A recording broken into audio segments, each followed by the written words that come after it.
Hello, today in this video I will explain a complete installation guide on Travel Authorization application. And we developed this application by using the technologies like Power Apps and Power Automate and SharePoint as a data source. Now let's get into the video. After downloading the solution, you will get one package file like this. Let me extract this one. So extracted.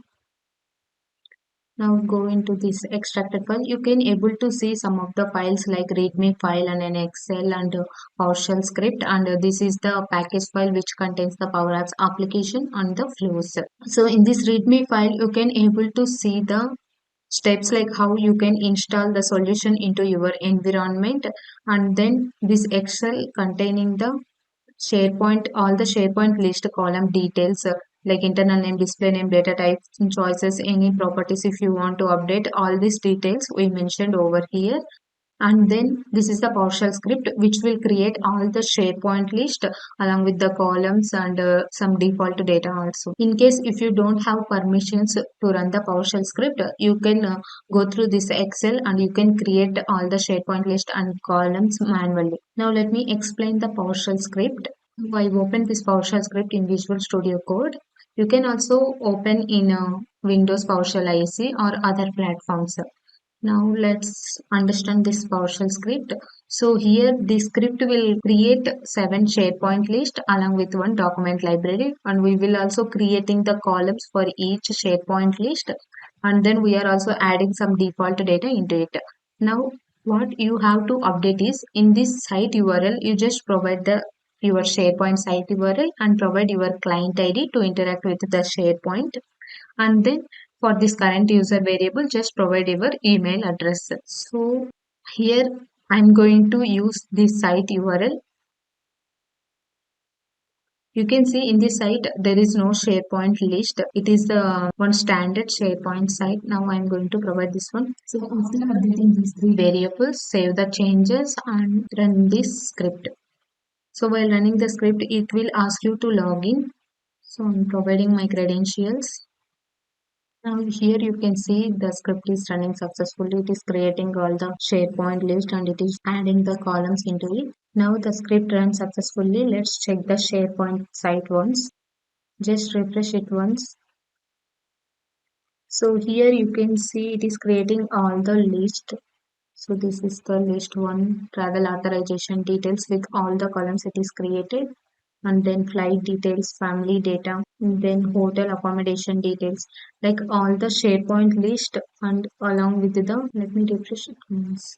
Okay, see the document library also it is created, and for some of the SharePoint list, some default values also it is added. You can, for this list, you can also add the items, and then later you can also update the values in this travel reason type according to your requirements. We just added some of the default values to this one, and same for travel authorization admin options. By default we are giving this one. If you want with your company's name and address, you can change it later. And here, as I said before, in this PowerShell script, we need to mention the current user email, right? So that will take as a default value for this travel manager, admin and MD and HR people. So you can provide your email address. So by defaultly, your data will be there. And later you can also add some other people's data also. Now the PowerShell script created all the SharePoint list and document library, which is required for this Power Apps application. Now let's see how to import the Power Apps solution into the Power Platform. Now open this Power Apps. So in this you can able to see solutions in the left navigation. Click on this one, and then in the top navigation you will get import solution. Click on this one, and then here click on browse. So here is our travel authorization, Power Apps and flow solution. Just open this one, and next. So here you can able to see the details of that solution. So the name of the solution and the type it is unmanaged, and the publisher description of this one, version and patch number. And make sure this is enabled, and click on this next. So here it is showing some of the connections. If you want to change the connection, just click on this one, and by clicking the add new connection, you can provide the other connections also. By default, it is taking the current user's email only. And now click on the next. So here it is asking to update the environment variables. So previously we created all the SharePoint list in the site. So the site name is TS Pro Travel Authorization. So for this first environment variable, I need to provide the SharePoint site name. So after providing the site address, you can able to see for the remaining all the variables we need to provide the list names. So for travel reason type, choose the travel reason type and travel authorization details, and then flight details. So I choose all the list names for these environment variables. After choosing this one, just click on this import button. So here you can see that message, it is in progress. It will take some time to import. Now here you can see the solution TS Pro Travel Authorization imported successfully. Just refresh this site once.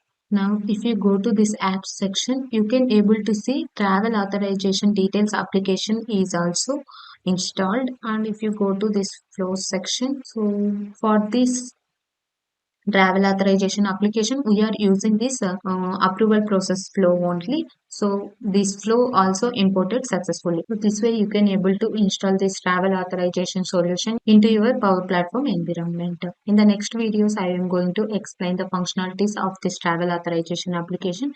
You can go through that video also once. In the description box below, I will mention the